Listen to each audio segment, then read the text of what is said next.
The sun is a copper coin hammered against the zinc sky. There is no wind, only the weight of the heat that makes the landscape undulate, as if the desert were trying to breathe under the weight of midday.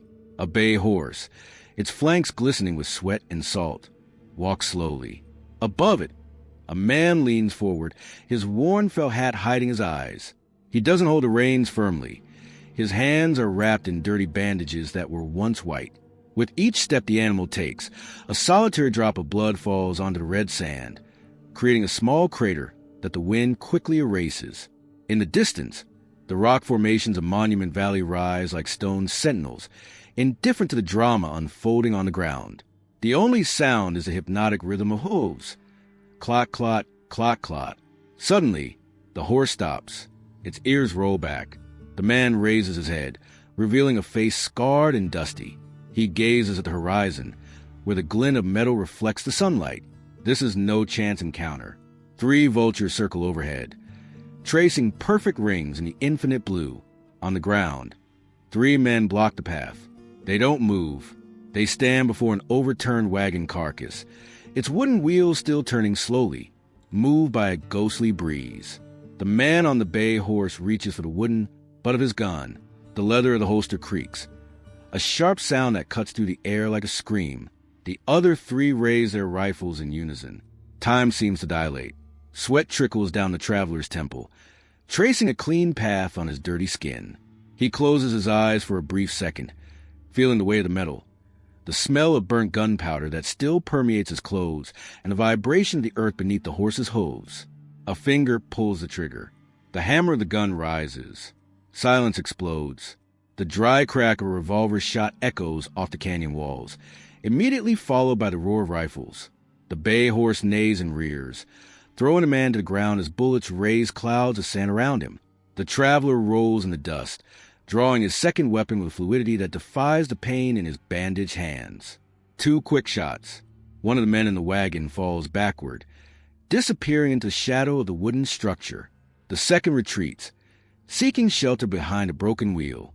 In the midst of the gunfire, a different sound emerges from inside the overturned wagon, a rhythmic scraping, metal against wood. As bullets shatter the wagon's planks, a small, pale arm protrudes from a gap between the broken slats. The hand, small and trembling, desperately clutches a golden music box. The mechanism is activated. Amidst the sounds of gunpowder and muffled screams, a crystalline, melancholic melody begins to play, sounding like raindrops on a tin roof. The traveler, now crouched behind a rock, freezes upon hearing the musical note. His eyes widen. He doesn't look at the gunman, but at that gap in the cart. The 3rd gunman, seeing the traveler's distraction, rises for a precise shot. But the traveler is quicker on instinct than on logic. He doesn't shoot the man. He shoots at the cart's axle, which is about to give way and crush whoever's inside.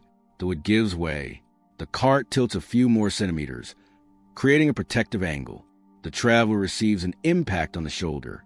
The impact throws him backward, his vision blurring with the glare of the sun. He sees the sky, the vultures descending lower, and hears the music box finish its last note with metallic click. A small hand, dirty with soot and grease, pushes against the torn canvas of the wagon. A child, no more than 7 years old, emerges like a mirage from the wreckage. Her eyes are large, clear, and devoid of tears. Shock is a natural anesthetic. She clutches the golden music box to her chest, the only intact object in a world that has just crumbled. The remaining gunman, behind the broken wheel, hesitates. For a second, the child's silhouette between him and the traveler creates a vacuum of violence. He wipes the sweat from his brow with his shirt sleeve, the rifle still pointed, but his finger wavering on the trigger. The traveler seizes this moment of hesitation. He doesn't raise his weapon. Instead, he pulls a faded blue scarf from his neck and extends in the air, letting the wind carry it toward the child. The fabric floats, a splash of vivid color against the brown of the desert, and falls softly onto the girl's small shoulders. It's a sign, a symbolic shield. The last bandit growls, greed overcoming morality. He rises, the rifle barrel aimed at the traveler's head. But the child moves. She doesn't run. She simply walks toward the fallen man, standing exactly in the line of fire, shielding the stranger who shot the wagon axle to save her. The bandit lowers his rifle, cursing silently. He looks at his companion. Dead. He gazes at the vastness of the desert and realizes that the price of that burden is not worth the weight of his soul. He spits on the ground, sheathes his knife, and walks towards his horse, disappearing into the haze of heat emanating from the horizon. The traveler sits up with difficulty, his back against a hot stone. The child approaches and crouches beside him. Without saying a word, she opens the lid of the golden music box one last time. The gears turn. The melody begins again, slower now, as the sun begins to dip behind the mountains, tinging the world with purple and gold. The man closes his eyes, his heavy breathing synchronized with the rhythm of the music. The silence of the desert returns, but now it is no longer a silence of death, but rather of a strange, momentary, and dusty peace. The traveler does not move. His eyelids are heavy, but the starlight reflects in his dilated pupils. The child, wrapped in a blue scarf, settles beside him. She is not afraid of the bleeding man. She fears the void that stretches beyond the circle of stones where they are sheltered.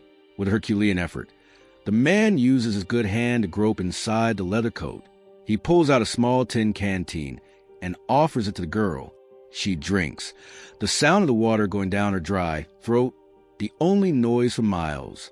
Then she returns the canteen and, with a solemn gesture, places the music box on the man's wounded knee. As the moon rises, a new light emerges in the east.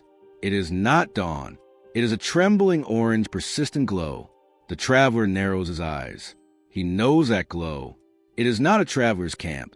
It is a fire. The nearest farm, miles away, is burning. Columns of black smoke rise like ebony serpents against the silvery glow of the moon. The man tries to stand. The metal of his spur clinks against the rock, a solitary sound that seems to alert the desert. He looks at the child, then at the glow of the fire, and finally at the trail of blood he himself left in the sand. He whistles, a low sound, almost a whisper. From the shadows of the ravine, the bay horse reappears. It limps slightly, but answers the call. The animal approaches, puffing hot air that forms small clouds in the cold of the night. The traveler does not mount. He takes the child by the armpits and, with a stifled groan of pain, places her on the saddle. He hands the reins to the girl's small hand. Their eyes meet, a silent understanding between the weariness of a life and stolen innocence. The man gives the animal a firm slap on the rump. The horse gallops steadily southward, away from the fire, away from him. The traveler watches the silhouette disappear into the vastness, leaving only himself, his empty weapon, and the golden music box forgotten on the sand. The silence that settles is dense, broken only by the creaking of the carts wood as it cools under the dew. The traveler remains seated, his hand pressing against the wound on his shoulder, watching the silhouette of the horse and child being swallowed by the silvery expanse of the desert. The lights of fire on the horizon do not diminish. They grow. The orange now licks the base of the low clouds. The sound arrives first, the rhythmic gallop of at least 5 horses, muffled by the sand, but growing like distant thunder. The man does not try to flee. He knows that the trail of blood is a clear map under the light of the full moon. With slow and deliberate movements, he opens the cylinder of his revolver. A single bullet remains. He removes it, wipes the soot from the metal on the top of his trousers, and puts it back in place with a dry click that echoes in the canyon. Silhouettes emerge at the top of the hill, silhouetted against the glow of the fire behind them. They stop. The horses snort, restless with the smell of blood and gunpowder that still lingers in the air. The leader, a man with broad shoulders and a wide-brimmed hat, dismounts slowly. He walks to the traveler. His tracks in the sand are heavy. He stops 2 meters away, his hand hovering over his holster, but he doesn't draw his weapon. He looks at the wrecked wagon, at the fallen body of a companion, and finally at the small golden music box lying in the dust between them. The leader leans down. He picks up the object with the tips of his gloved fingers. The mechanism, wounded by the impact, gives a last musical gasp, a single sharp, dissonant note that dies in the cold wind. The traveler raises his face. His eyes meet those of the pursuer. There is no hatred in them, only utter exhaustion. He raises his trembling hand, not to shoot, but to point south in the opposite direction from the fire, indicating the path the child took. The leader looks in the indicated direction. He sees the empty immensity. He looks at the wounded traveler, at the weapon on the ground, and at the music box in his hand. With a brusque gesture, the pursuer puts the music box back in his pocket. He turns his back to the traveler, walks to his horse, and mounts. Without a verbal command, he signals to the other men.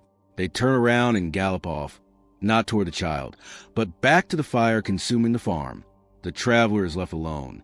He closes his eyes and leans his head against the cold rock. The desert snow, the fine sand blown by the wind, begins to cover his boots. The first ray of sunlight touches the tops of the rocks, tinging the limestone an electric orange before descending into the valley. The morning chill dissipates, quickly transforming into the suffocating heat that defines that territory. At the base of the rock, the traveler did not move. The fine desert sand accumulated in the folds of his coat and on the cold barrel of his revolver, creating a natural shroud. His eyes remain closed, his face now serene, the marks of pain softened by absolute immobility. Near his inert hand, a small mark in the sand indicates where the music box rested. The capricious wind washed away the horse's tracks and the blood that stained the earth. The desert accepted the sacrifice and, in its age-old indifference, cleansed the landscape. Miles away, at a dusty stagecoach station on the border, the child dismounts from the bay horse. The exhausted animal lowers its head to drink from a wooden trough. The girl doesn't look back. She walks toward the building's veranda, where a woman stops sweeping to observe her. The child feels her neck and adjusts the blue scarf that still smells of smoke and old leather. She opens her empty hands, but her fingers still move rhythmically, as if turning an invisible crank. In her mind, the melody of the golden box continues to play, note by note, clear and indestructible. The sun finishes rising. The bay horse neighs one last time northward, toward the empty horizon, before following the small shadow that enters the house. The trail ended. The story now belongs to silence.